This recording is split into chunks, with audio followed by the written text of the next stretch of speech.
స్వకీయ మహిమను వెతికే ఏ వ్యక్తి కూడా యేసయ్యను గురించి మాట్లాడలేడు. హల్లెలూయా.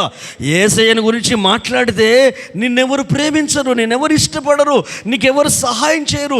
ఎందుకంటే ఆయన నీతిమంతుడు, పరిశుద్ధుడు. అలాంటి దేవుణ్ణే సిలువకు అప్పగించిల్లు.